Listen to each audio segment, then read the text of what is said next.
Hi, I'm Adam Summer. You're listening to the Yerushalmi Talk podcast with the support of the Yeshivat Devar Yerushalayim in Har Nof, Jerusalem.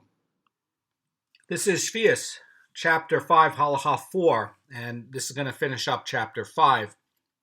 Well, let's say you have somebody who was growing produce illegally during Sheviis, and now they want to go process that illegal produce. Let's say, they want to make bread out of their illegally grown Sheviis, and now they're going to come and ask for tools to make bread.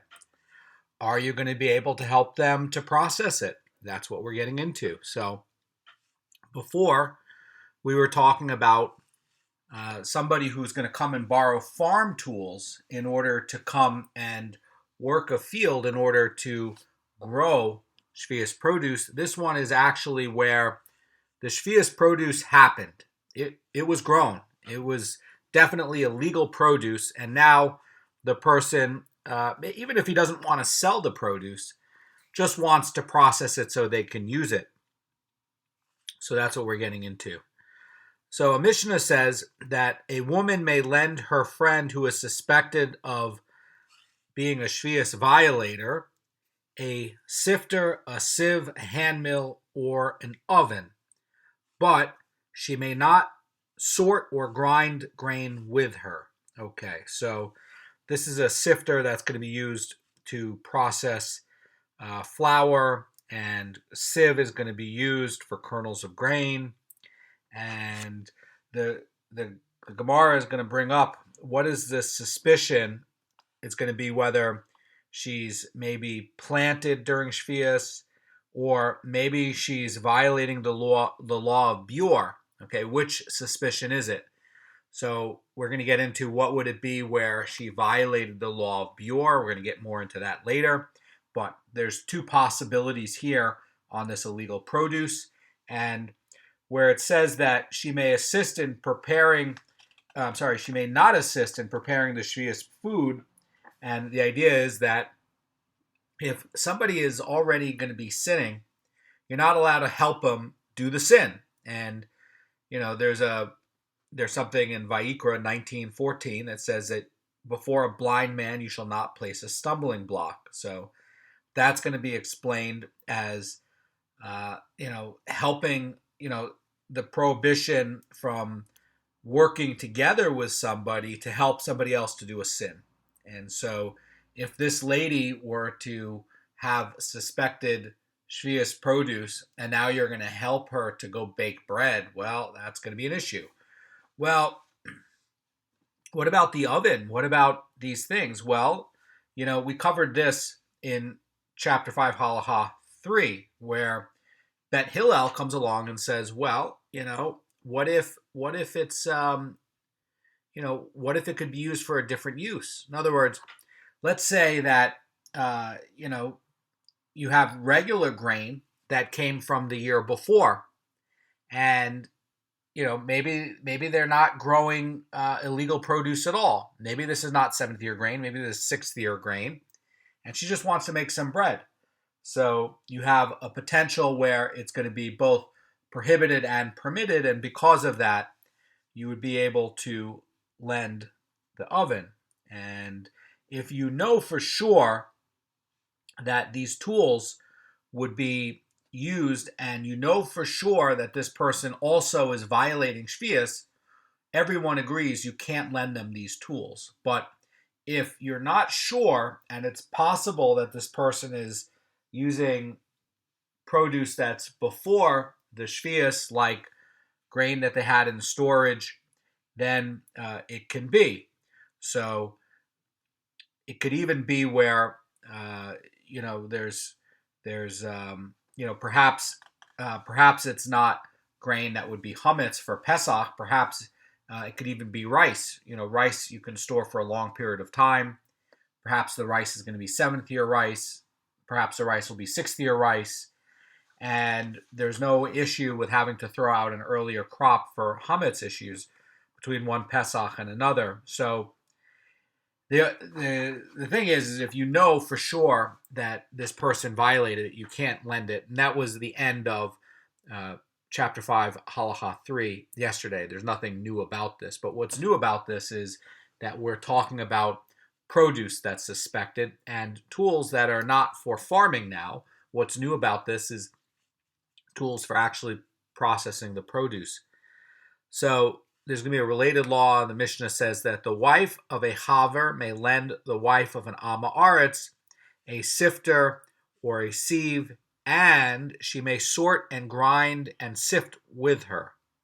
However, once the wife of the Amma Aretz adds water to the flour, the haver's wife may not help her, for one may not lend support to those who are committing a transgression. So a haver is going to be somebody who perhaps is a Torah scholar, but they certainly have learned enough to know what is tamei and tahor. And not only that, they're also observing the laws of what is tamei and tahor, and they would certainly be observing the laws of Sheviis. They're Torah observant. They're fully Torah observant, and in all the details. So this is somebody who is very, very aware of the customs of everything to do with more complicated subjects like tithes and tuma.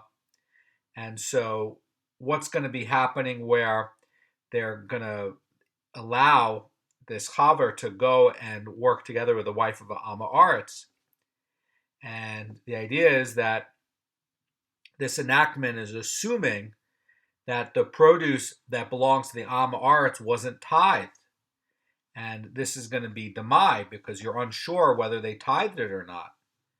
So the Mishnah is ruling that even though the Amma Aretz is going to come to violate foods like with, making it tamei, that you're still allowed to lend them the tools to prepare the food. And we're going to get into why that is. The Mishnah is just mentioning a sieve and a sifter, but this is going to apply like a hekesh to other tools that could be used as well, like the hand mill or the oven. And the idea is that the haver's wife is allowed to help with actual grinding, and she may even lend the hand mill as well, and even the oven. But the issue is that once the Amma Aretz starts to actually create the dough, they don't understand the ideas of things that are that will make something tamei, and they don't understand it, and they're not careful with it, and perhaps even the dough might not have been tithed right, so it might be where it can be susceptible to tuma, but maybe not. And we know that there's a biblical deraita rule that you're not allowed to come and contaminate to make something that has kedusha, to make a tamei, and that's a deraita prohibition. So the idea here is that yes, you're not allowed to come and help somebody make a transgression, and the wife of the haver is allowed to help the Amma Aretz's wife with the work, and we're going to get into that later in the Gemara. But when they add the water to the flour, the idea is that a couple of things are going to happen. One is that you're going to have a dough, and that's going to have the requirement of challah, so you have to take that out, give it to the Goan. And also, if the grain had not been made susceptible to tuma before, it becomes susceptible at this time because now it's wet. Now you've mixed it with water. So when it was dry, the Amma Aretz lady can handle it all she wants with dry hands and dry tools, and everything is dry. She can't make it tamei. But now, once she's mixed water into it, it can become tamei. And the idea here is that when the Amma Aretz's wife is going to come and shape the dough, she's going to actually cause it to become tamei, which is not allowed. And if the haver's wife were to come and help her, then she'd be guilty of helping in this transgression to make something that is something that has kedusha to become tamei. It's a biblical problem if you do it. Now, the Mishnah is going to talk about lending utensils, even to transgressors. So the Mishnah is going to permit. Why is this?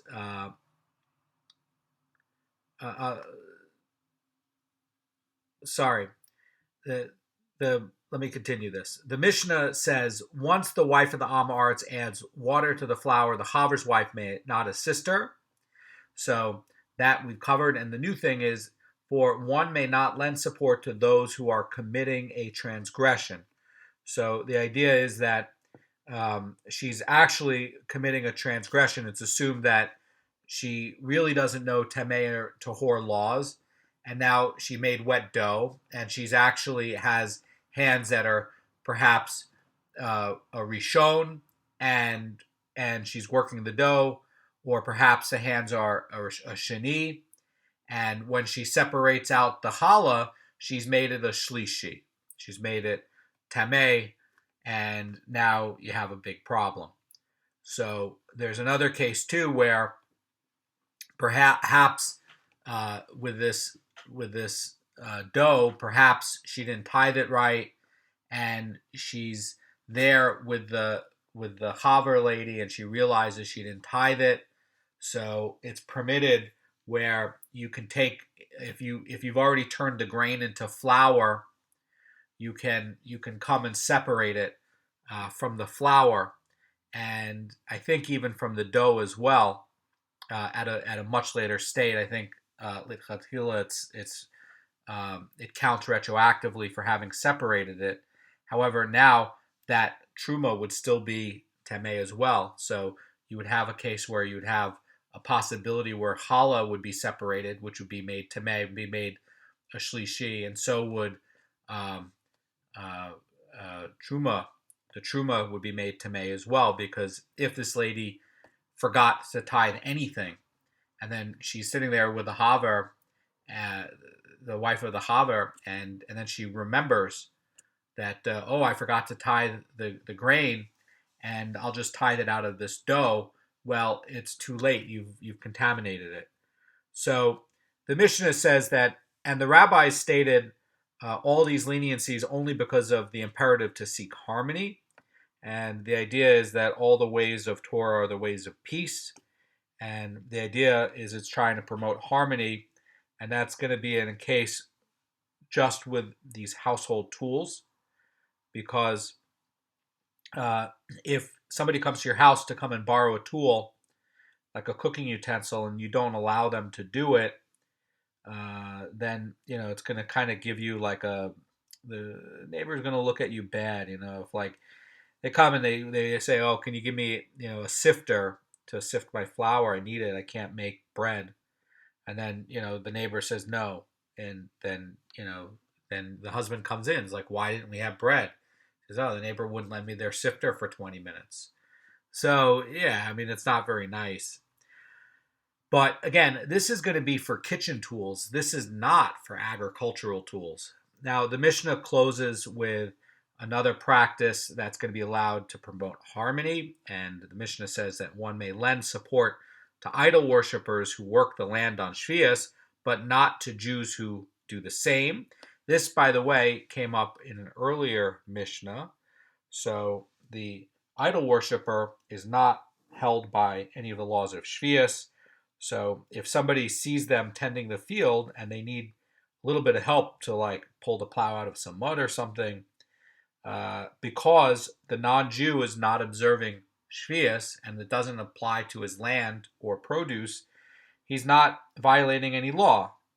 And if he were to come and do the same thing for a Jew who needed help getting his plow out of the mud, help pull it out or something like that, then you're helping a Jew to violate the laws of Sheviis. So the Gemara is going to go on to talk about what you can do with an idol worshiper to help him. And the Mishnah continues and says, and one may inquire into their welfare because of the imperative to seek harmony. And this could also refer to Jews or idol worshippers, because both of them were mentioned in the earlier clause.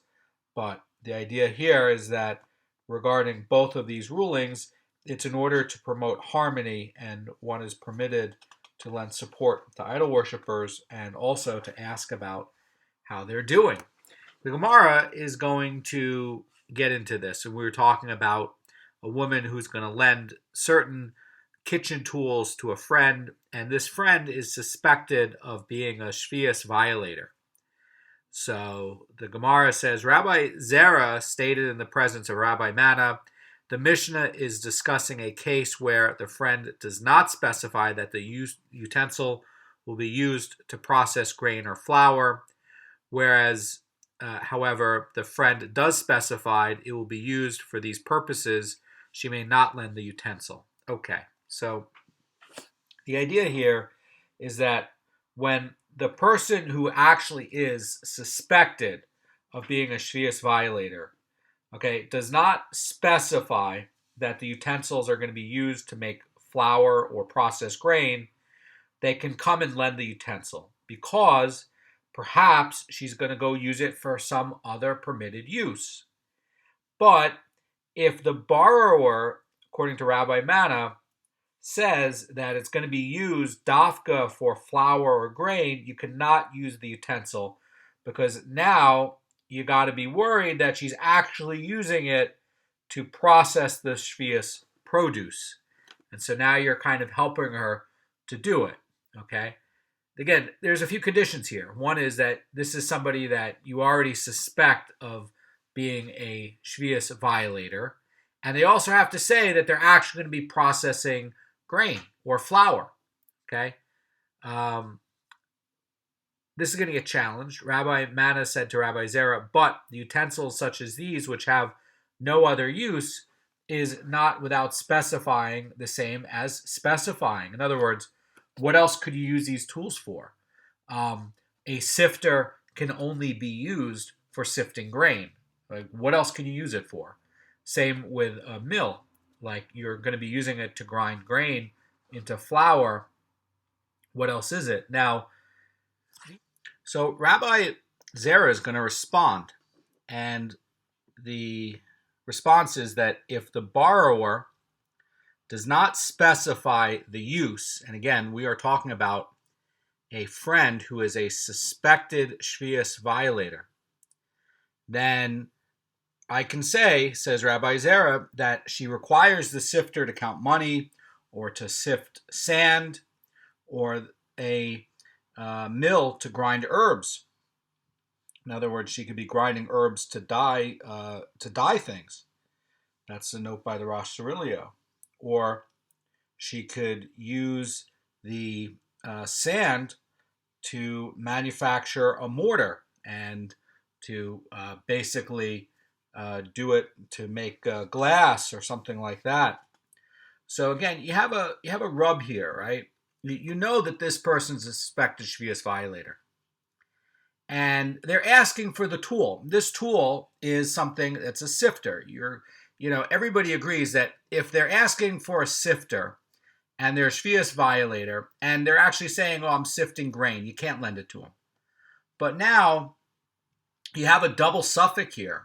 You have a suffix on the person themselves, and you have a suffix on what they're going to be using it for. And generally speaking, in a case where you have a double suffix in the halacha, it's always going to nullify. That's kind of what's going on here. So just because they're taking a sifter doesn't mean they're actually going to be violating Sheviis with preparing the produce that was grown illegally. So the Gemara continues, and Rabbi Zera says, and the oven can be used to store bundles of flax in it for drying. And the idea here is that because the borrower might intend these permitted uses, we may lend the utensil. But if the borrower specifies a forbidden use, we cannot lend the utensil. Everybody agrees that, if you know what this person's going to be using it for, you can't lend it. But even if it's a far-fetched thing, and she's going to be putting the oven in for drying flax in it so she can make clothing, uh, you know, it's possible that she does not intend to use it to actually violate it. And the idea here in the way of the Torah is that we're trying to find ways to promote harmony, and so we are permitted to lend utensils to her. So when the Mishnah is saying that the permit is due to the requirement to seek harmony, this is not the only idea for the permit. And the idea also is going to be that if something is possibly permitted, another use that's possibly permitted, then you can lend it. Because again, you've created a double suffix in there. And you have a suffix on the person, and now you have a suffix on how they're going to be using the tool. And again, if the person is specifying what they're going to be using the tool for, now you have a single suffix. You just have a suffix on the person, and you know what they're going to be using it for. I mean, yes, perhaps the person could be sifting rice from the 6th year, but again, you have a suffix on the person, and so Sheviis is going to be a deraita thing. So we're not going to rule makel on it. But if you have a double suffix, that's going to be a thing in the halacha where you're going to let it happen. You're going to be lenient because there's a suffix on a person and a suffix on the use of the tool. You're not sure. So that's a deep theological point in Jewish law and Judaism and in sorting out halachot. Now, the Mishnah moves on, and it says that one may not help in food preparations for someone who is suspected of violating Sheviis. And now the Gemara is going to get into the nature of this suspicion. And Rabbi Pinchas inquired and said, in what case did the rabbis enact this penalty? In other words, of denying assistance to someone who is suspected of being a Sheviis violator. And the Gemara is going to continue, because, suspected Sheviis violators are going to trigger, certain rules in this Mishnah. And the Gemara is going to ask, and it's going to say, was it enacted both in a case where they sow during Sheviis and in a case where they eat Sheviis produce after the time of Beur? Or was it enacted only in a case where they sow during Sheviis, but not in a case where they merely eat the Sheviis produce after the time of Beur? So what's going on over here? This is talking about a case where there's two possible ways that there could be a Sheviis prohibition to this woman who's suspected of violating. Okay, the first is going to be that you think that she's planting or she's taking a field and protecting the field. Okay, by creating a courtyard or protecting a field, you've effectively claimed it. You've stopped anybody else from getting access to it, which the Torah deraita allows, and you've effectively claimed it for yourself. You've effectively taken ownership of it. It's an act of acquisition. So you've done that on something that's supposed to be hefker, okay, or you actually dafka planted it. In either case, when she's going to take that produce and then she's going to grind it or sift it, then the idea is that this is coming from a source that was illegally gotten during Sheviis, and that's what's going to make it prohibited. That's what the Mishnah is talking about. Now, there's a second possibility. It's unclear which is which, but there's a second possibility here. The second possibility is that she's suspected of actually keeping and eating Sheviis produce that actually was collected as hefker and as actually allowed. But we have a time of Beur. That time of Beur is when it's no longer available in the fields. And so now what happens with the Beur is you have to get rid of it. So the taking it where it has this time past the Beur, it's prohibited. So if you're going to look at the Mishnah this way, then the prohibition to assist in preparing the food is not just to a person who is suspected of planting it on Sheviis, but also someone who is not suspected of planting on Sheviis, but is suspected of keeping and eating Sheviis produce past the time of Beur. And it's less likely for a person to still be in possession of forbidden produce if he did not grow it himself.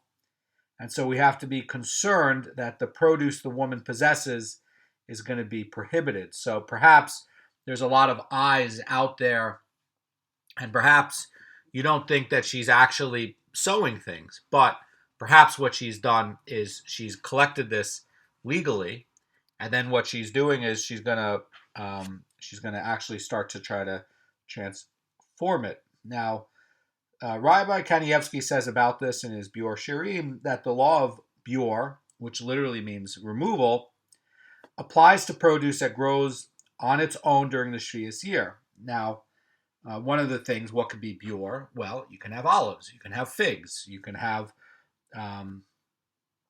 dates. They grow on their own. It's from a tree. Now, he continues and says, even though the produce is generally permitted for consumption during Sheviis, if it's not going to be sefachim, once it disappears from the field, it must be removed from the home as well. And according to some, there's two opinions on it. Some say it has to be destroyed entirely, and others say it has to be put out and declared ownerless. And once it's declared to be ownerless, the person has to create it in a way where somebody else could collect it, and it has to be put into public so somebody actually can collect it, but she can still collect it as well, and the last owner can reclaim it and use it with penalty. But if the owner does not put it out into public and declare it ownerless, it's going to be prohibited. You're not allowed to use it. So that's kind of what's going on here between the two. Now, according to this question about the Beur, Rabbi Kanievsky is going to say about this that the prohibition is stated only with regard to people who are suspected of illegally planting or protecting produce on Sheviis, and such people have a large supply of Sheviis produce on hand.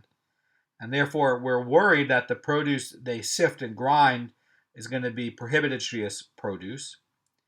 And by contrast, those who are just suspected of eating permitted Sheviis produce after the time of Beur, we do not necessarily have a personal source of prohibited produce. And since such produce is not easy to get, perhaps the prohibition was not stated with regards to these individuals.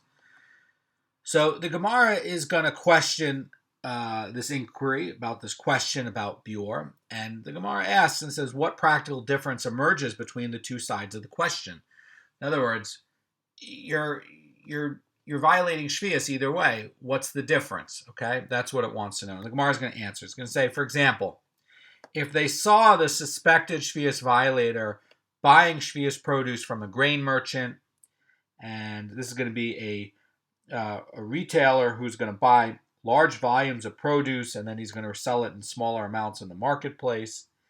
And if you say in this Gemara that the decree was enacted both in a case where they sow during Sheviis and in a case where they eat Sheviis produce, then where they saw him buying Sheviis produce from a merchant, it is prohibited to assist him in preparing the food that this decree puts on. But if you say the decree was enacted only in a case where they sow during Sheviis, but not in a case where they eat Sheviis produce, then where they saw him buying Sheviis produce from a merchant, it is permitted to assist him in preparing food, and the decree does not apply. So this Gemara does not resolve the inquiry at all, and that's interesting. So Rabbi Kanievsky says about this that if the prohibition of helping was stated regarding a person who is suspected of violating the laws of Beur, it applies also in a case since this produce is subject to Beur. But if the prohibition was stated only on a person who plants during Sheviis, then it does not apply in this case. Now, the Gemara is explaining that there's practical ramifications where grain is actually going to be processed by the borrower, and that was going to be purchased from a merchant. Now, the merchant is not suspected of selling forbidden Sheviis produce, so we can assume that the produce the person purchased is going to be allowed Sheviis produce, and that can be eaten on Sheviis, and it's going to be subject to the laws of Beur. So perhaps this is talking about a case where he got the Sheviis produce legally, and now the time of Beur has come, and he didn't even go collect it himself. He just got it from a merchant that bought a large quantity, sold it over time, and then he brought it home, has it in his house, it still has it there, and it's past the time. So the Mishnah stated, and the rabbis stated, all these leniencies only because of the imperative to promote harmony, and the Gemara is going to inquire as to how this works, and Rabbi Yosef Bar Hanina says, was this stated with regards to all the rulings of the entire chapter, or was it stated in regard to this ruling of the Mishnah only, regarding the loan of a sifter, a sieve, a hand mill, and an oven? In other words, the Gemara wants to know is if this is really going to be a hekesh, or if this is just talking about these specific tools. In other words, can you lend assistance to a suspected Sheviis violator where, we learn that it is permitted to sell him a hand sickle since it's going to be used for permitted crops too, or a cow for plowing since you could actually just slaughter it.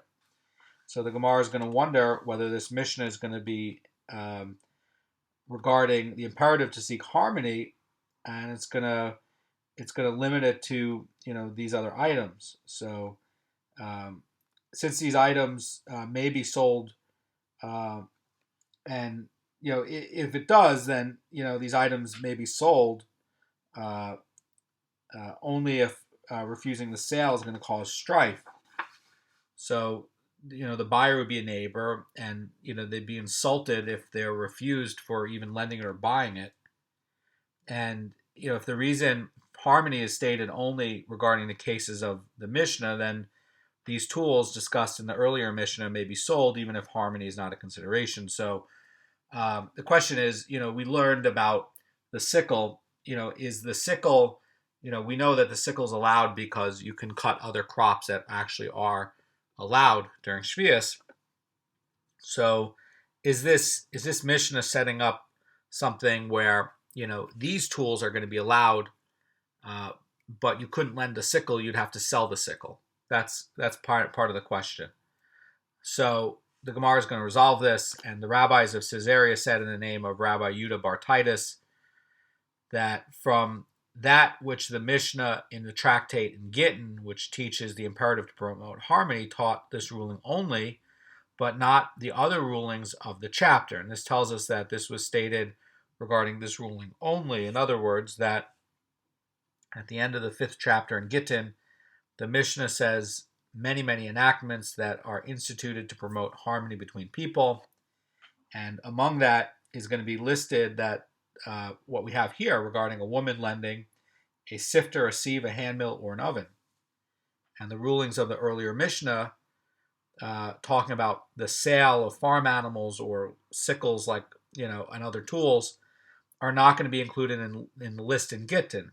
And this is implying, says Amara Fulda, that this permit of the Mishnah derives from the imperative to promote harmony and does not permit the earlier Mishnah. So the Rosh is going to wonder why the earlier Mishnah allows the sale of these items, even though the reason to seek harmony does not apply, whereas the Mishnah here is ruling that you can lend the sifter, sieve, hand mill, and oven only if it will promote harmony.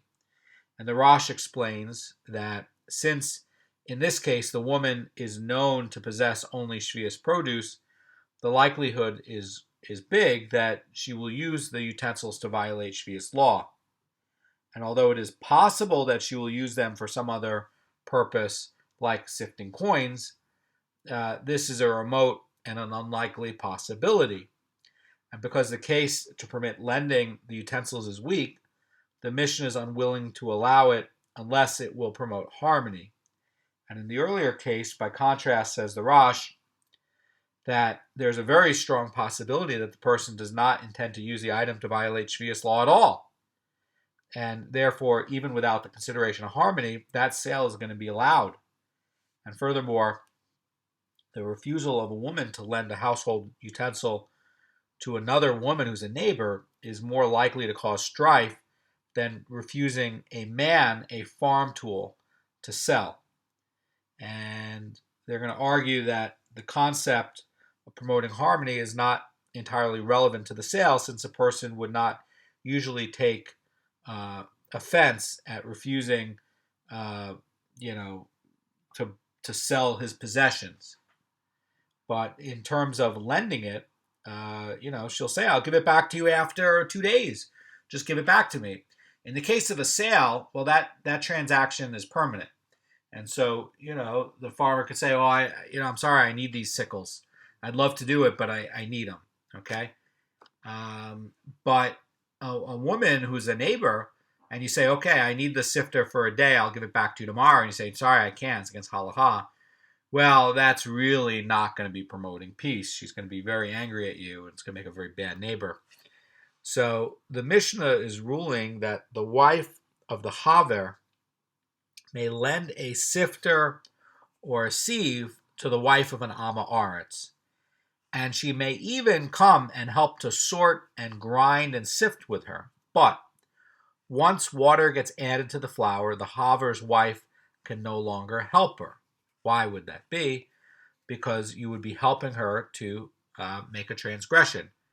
Now, an Amma Aretz doesn't understand the laws of Tameh or Truma and doesn't really know it. So the idea is once she makes it wet with one of the 7 liquids, now it makabels tuma. It can get tuma, and now she's gonna need it, and she's gonna know that she has to separate challah. So now with her hands that are a sheni, that are wet with the dough, she's gonna pull out challah, and she made it tameh. Or let's say that she's in the presence of the haver's wife, and she's kind of impressed by the haver's wife, and she wants to impress her. And it's generally known that the wheat or the produce from the Amma Aretz probably is not tithed right, or maybe there's just Truma Gedola, or maybe they forgot entirely. That's why it's going to have the status of Demai. So, it's reasonable that she forgot to tithe this all together. And are you allowed, retroactively speaking, to come and tithe the dough on behalf of the grain? You're supposed to tithe the grain right off the bat, but let's say they didn't. They're Amaratzim, and they have tevel there. And let's say they didn't do it on the flour. Are you allowed to do it on the dough? Yes, you are. You can actually separate out truma on the dough for the truma. But problem is, she's an Amma Aretz, her hands are a sheni, and now she separates out the truma out of the dough, and she made it a shlishi. So if the haver's wife were helping her to prepare the dough, and then, getting it ready, and then finally the Amma Aretz's wife comes and separates out truma or challah, you helped her to make an avera. So it was taught in a Mishnah over there, says this Gemara in Bavli, Avodah Zarah 55b, or Yerushalmi 410. It says, regarding a baker who prepares a dough in the state of Tuma, we may neither knead nor shape the dough with him, and by doing so, we assist in helping him to make a transgression. So the Mishnah over there in Avodah Zarah does not identify the status of the dough, whether it's going to be chulin or truma. And that's going to be discussed in the Gemara that follows. But at any rate, the dough is a sort that is going to be forbidden, and you're not allowed to make it tameh. By preparing the dough in a state of tuma, the baker violates his prohibition, because you're not allowed to make things temeh that could have kedusha to it. That's a direct Torah law, and so because this guy is violating this prohibition, you're not allowed to help him do the work.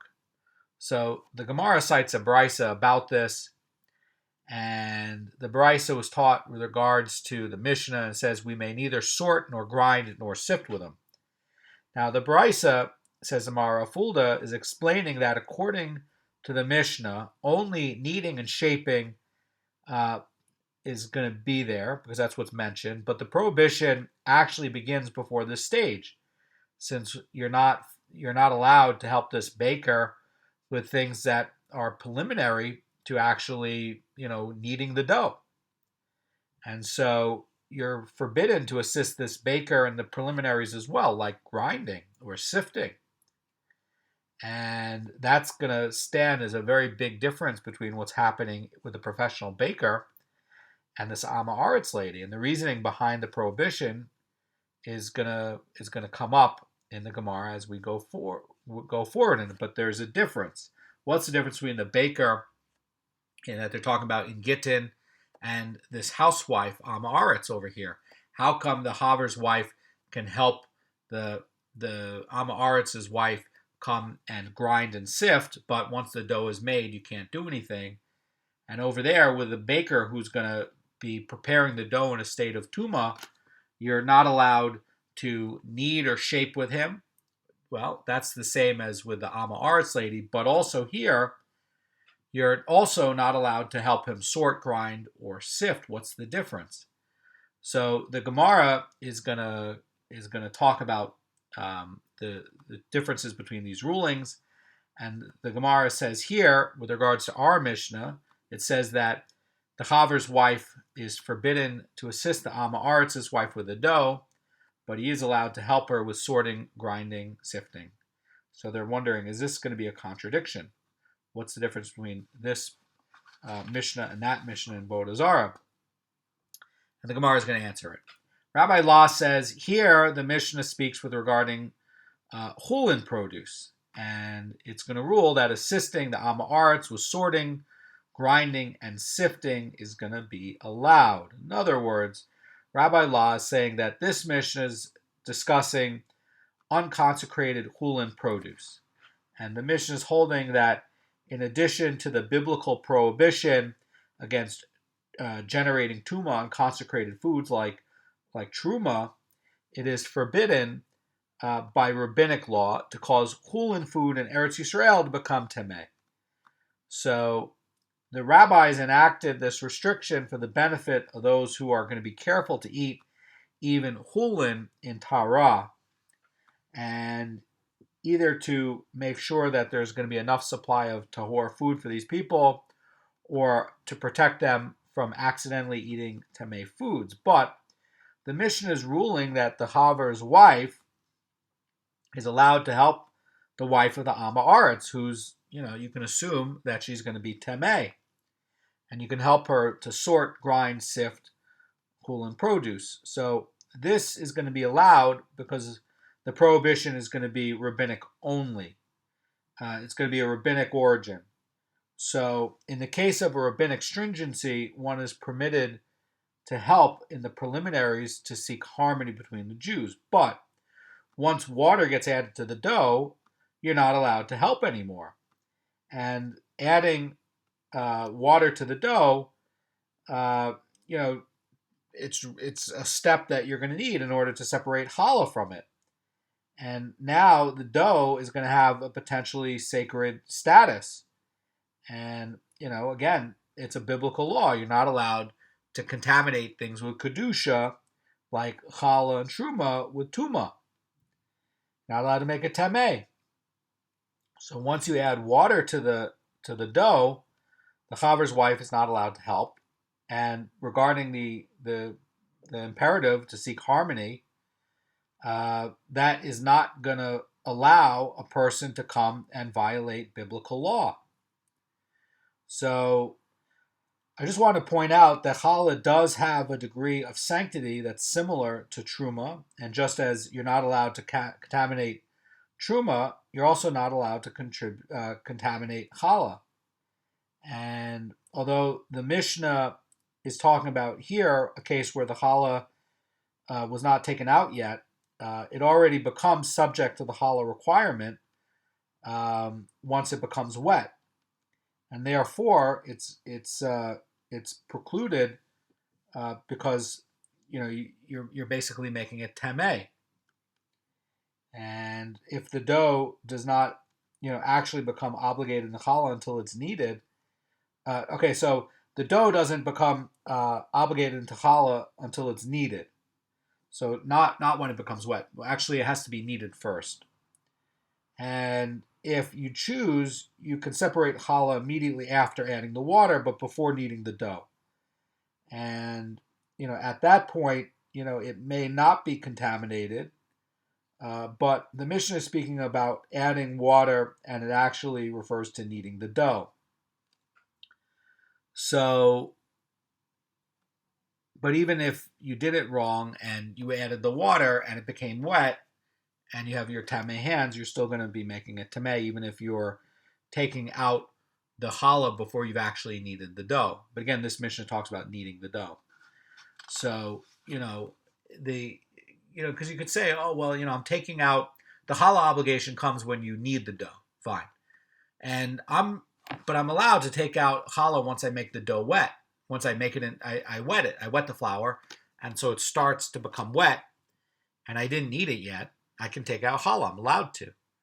Well, you still made the dough wet, so now you still have a problem, even if you're trying to do it before you did the obligation of kneading it.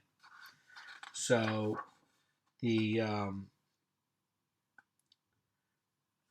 So again, Rabbi Law says the Mishnah is speaking about, chulin produce, and then the Gemara continues and says, but here in Masechet Avodah Zarah, the Mishnah is speaking with regards to truma produce, and therefore assisting with sorting, grinding, and sifting is going to be forbidden. So according to Rabbi Law, the case of the Mishnah in Avodah Zarah versus here is going to be a different case. And over there, according to Rabbi Law, the flour that's used by the baker's dough was made of grain that was already pulled out and given kedusha as truma.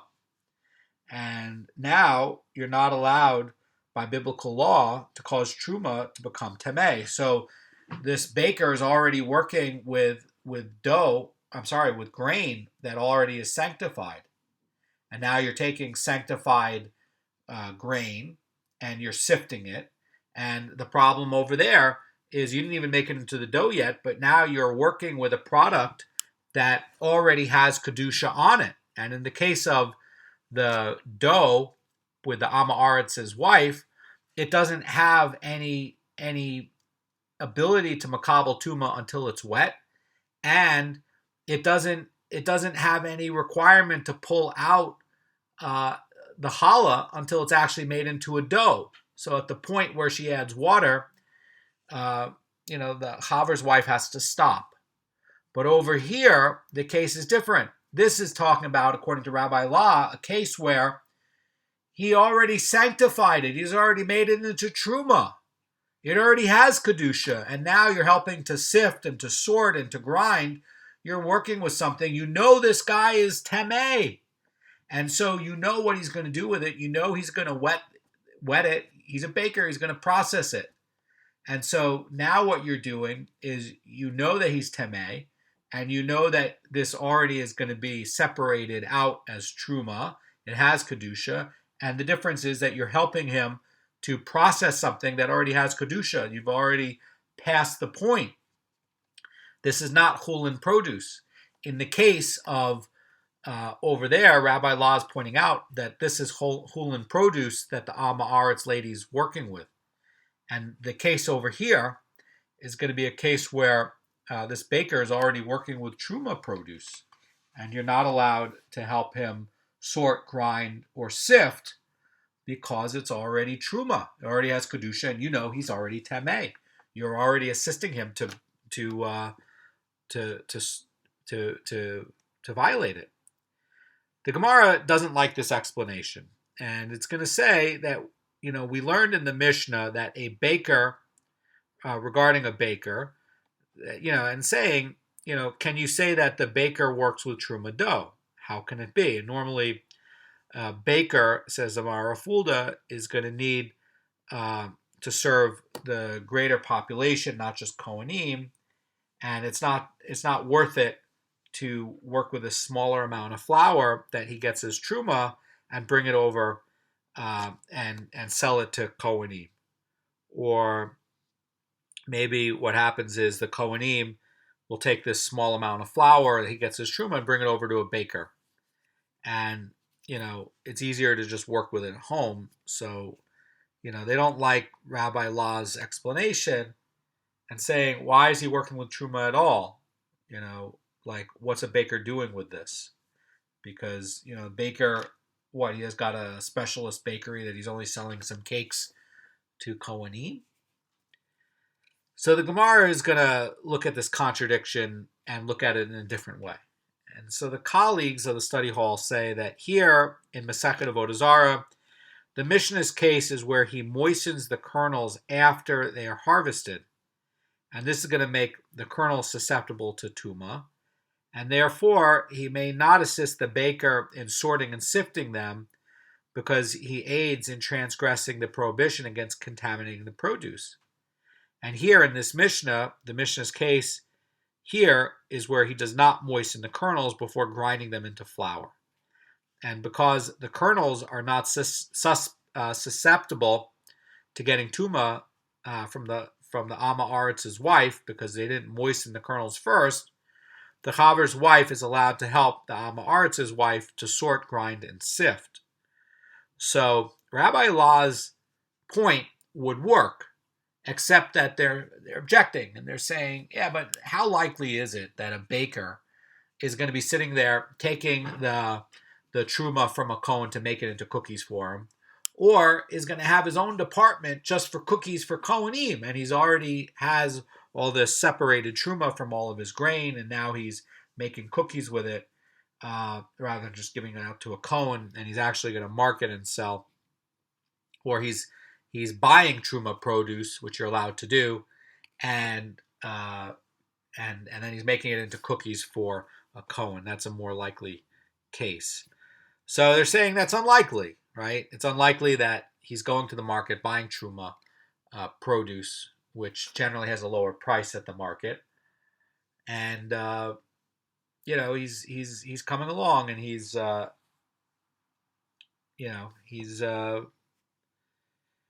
the truma produce is not being sold at the market, but somehow he got a hold of this truma grain, flour, like maybe a lot of Kohanim gave him the flour or the grain, according to Rabbi Law, and he's making cookies.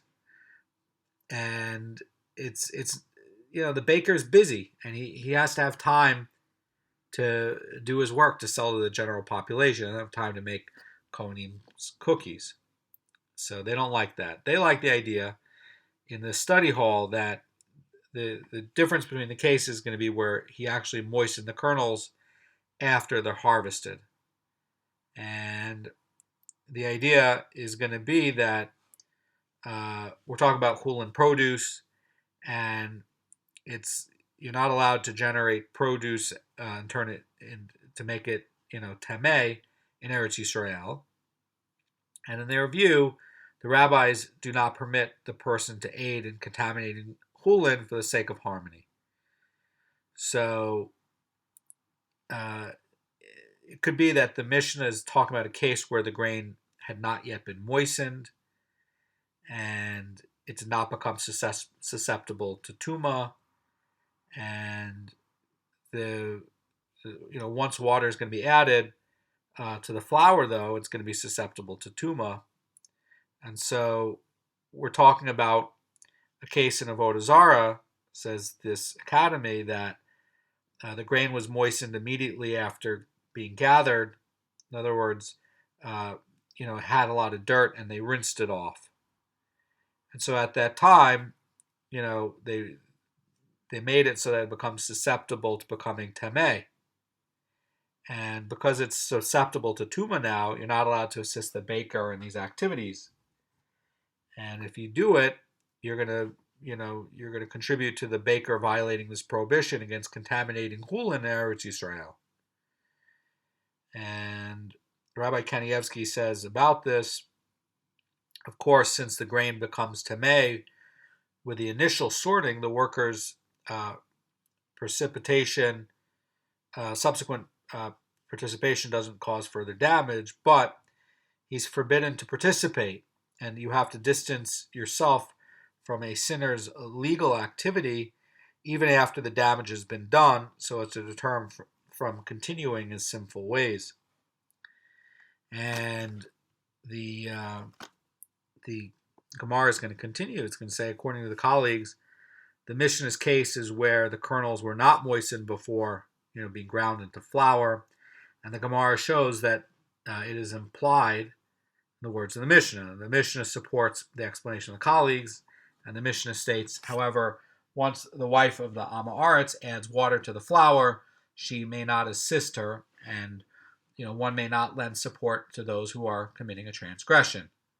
So by making the prohibition contingent on adding water to the flour, the Mishnah demonstrates that until this point, the kernels were not moistened and they're not susceptible to tuma. Now, what would be the case if this housewife bought kernels that were washed off already, and now they're going to be susceptible to tuma? Well, it's going to be like the case of the baker. In other words, the Haver's wife is not allowed to help her to sift, and sort all this stuff out or to grind, because it's already susceptible to tuma, and the Amaritz's housewife is already contaminating it. And you got a problem because now it's going to be made into dough, and it's going to have challah separated out of it. So the Mishnah now is going to move on to other topics, and it's going to say that the Mishnah stated that the rabbi stated that these leniencies are only because of the imperative to seek harmony, and one may lend support to idol worshippers who work the land on Sheviis, but not to Jews who do the same, and one may extend a greeting to them while they work in the land on Sheviis because of the need to promote harmony. So the Gemara is now going to talk about this. Rabbi Chia and Rabbi Imi say, one said, this means that one may say to the idol worshiper, plow it well, and I will take it from you after Shemitah. And the other said that this means that one may say, may you be strengthened. So there's going to be some dialogue here about whether these two opinions are going to be about what does it mean to lend support in a verbal context to these people, and what's the practical point about this. So the Gemara explains that the Mishnah's final passage in each of these two explanations. So according to the one who said that lending support means plow it well, and what is meant by the Mishnah's final passage of, and one may inquire into their welfare, it means one may say to the idol worshiper, may be strengthened.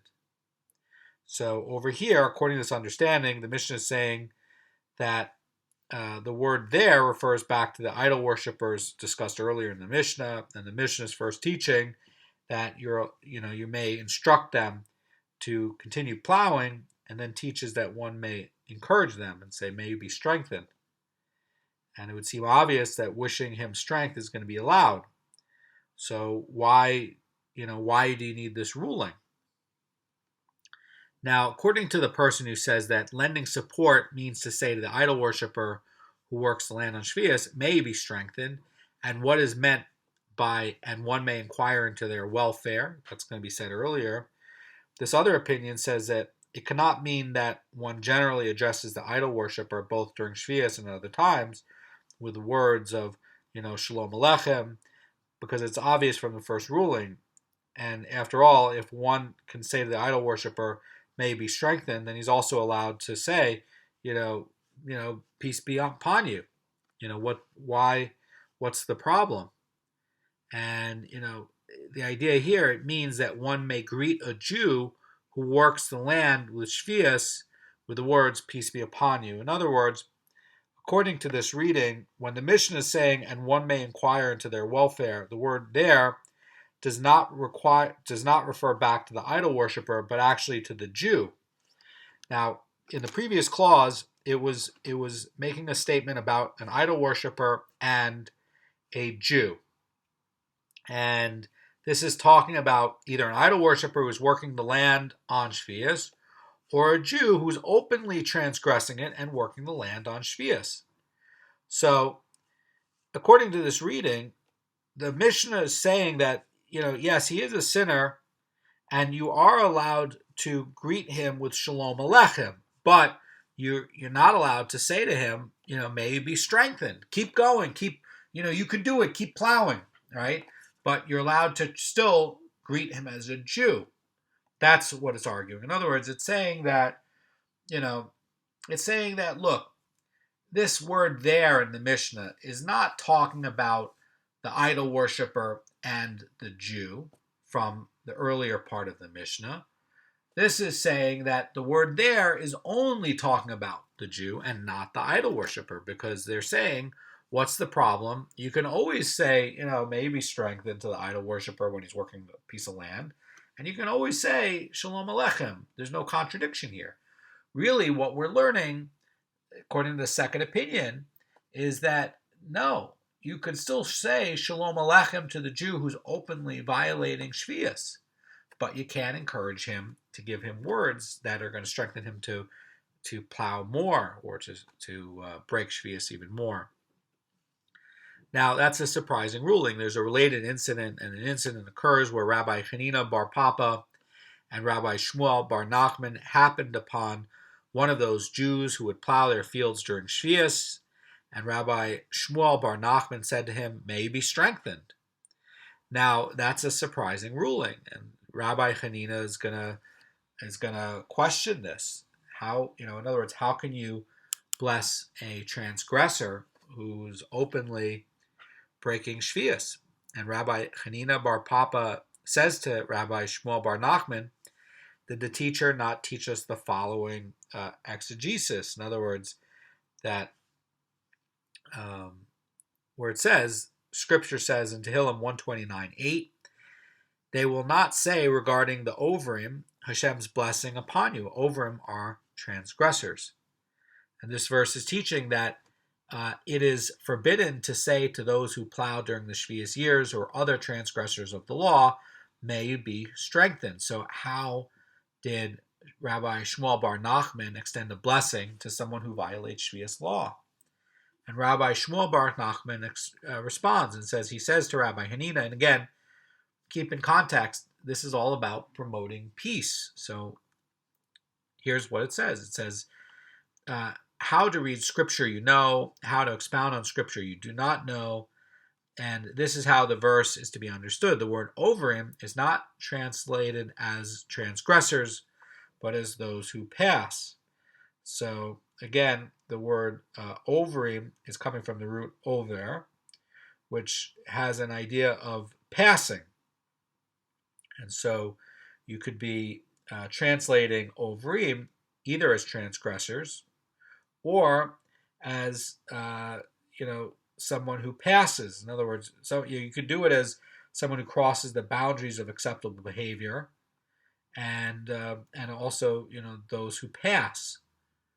So when the verse states those who pass have never said, these are the idol worshippers who are destined to pass from the world. When it says that they have never said, it means that the nations have never said to the Jewish people, Hashem's blessing is upon you, and they have never permitted Israel to take of Hashem's bounty. In other words, that there's a deeper idea here that the idol worshippers working land that is really supposed to belong to the Jews.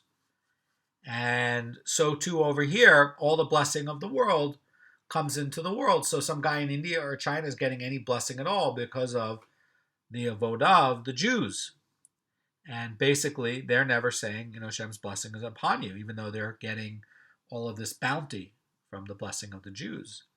And the Gemara continues, says, what do the Jews say to them? They respond with the continuation of the verse, where it says, we have blessed you in the name of Hashem. That is to say that the Jews argue, is it not enough for you that all of the blessings that come to the world are in our merit? And this is going to be paralleled in Bereshit Rabbah 66:2. And the Gemara says, yet you do not tell us, come and partake of these blessings. And not only this, but you instead levy, head taxes on us and tributes and fines and tithes. So this then is the true teaching of the verse. The verse is not prohibiting extending blessings to Jews who transgress the laws. And so the idea here is that just like you can sell a plow or sifter to someone who is a non-Jew during Sheviis, and they're going to use it to work the land and things like that, so too the story of the world, the arc of the story of the world from Adam and the Garden of Eden and up to the final redemption is going to be told with the story of Judaism. It's not going to be told with a story of secular humanism. It's not going to be seen in the story of secular humanist sciences. It's going to be ultimately retold in the story of the trajectory of Am Yisrael after Moshe Rabbeinu, and the story of humanity after the flood, and all of the good Noahides in the law, who are observing the laws that they're supposed to do, that the human beings are supposed to do. And ultimately, all of what happens is going to be happening with the Jewish context. And all of the non-Jews are really like working the land. And, they don't understand, like, the blessing that they're getting in this world is really coming from the Jewish people with the Avodah, bringing blessing into the world. And, if it weren't for the Jews learning Torah, there's no reason to have the world continue. I mean, you have a world where there's such open transgression of law that God put into the world back before and after Noah, and things that the non-Jews are not even keeping. And here the world is being kept alive because of what Jews are doing with learning Torah. And it's like they're working the land, or you're lending these tools for them to use, and they don't even understand the meaning of it. Now, regarding the wishes, in the simple meaning, says Rabbi Kanievsky, the verse is really discussing the fate of Israel's enemies, who are like withered grass, of which the Beurim, the passers-by, have never said, Hashem's blessing is upon you. And in this explanation, Rabbi Hanina Bar Papa is interpreting that Beurim is transgressors. And the verse is teaching that others may also not extend blessings to those who transgress the law. And that's going to be one way to look at it. But the other way is saying that, those who cross, in other words, these are going to be people who cross the boundaries of acceptable behavior, and, those who pass. And the idea is that